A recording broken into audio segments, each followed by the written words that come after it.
Nauna na pong sinabi na itong si Mr. Daryl Yap na bibigyan daw niya ng pabuya yung mga nambastos sa Canada kay Atty. Claire Castro.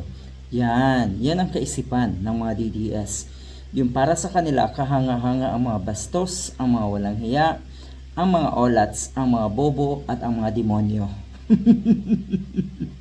Para sa inyo kahanga-hanga talaga yan. Kahanga-hanga para sa inyo rin yung mga kriminal.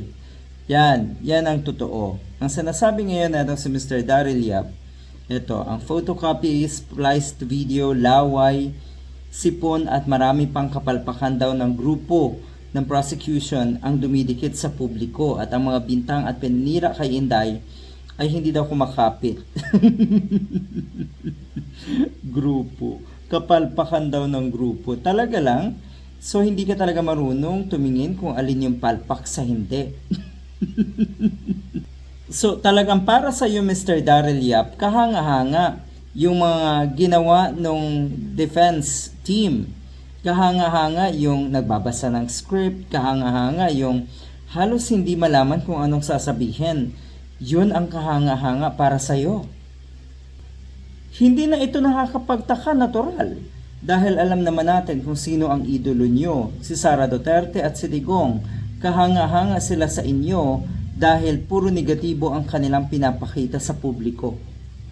At kung para sa inyo ay kapansin-pansin yung photocopy, spliced video, sipon, laway at marami pang iba, kung para sa inyo ay kapansin-pansin yon, dapat lang dahil wala naman kayong ibang pwedeng punahin.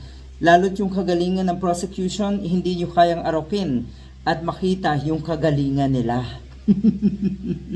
Kaya hanggang dyan lang kayo sa mga spliced video ko, no, sa mga sipon at laway. Pinagpiyastahan nyo, lalo na po yung photocopy ko, no, na accepted as original na.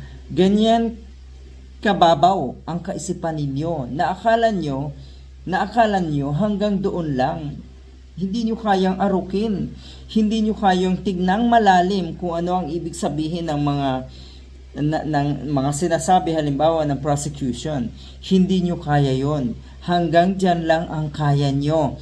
Tawanan ang mga bagay na wala namang kinalaman sa impeachment trial na yan. Walang kinalaman din.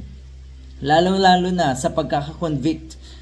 Expected na natin yan kay Sara Duterte.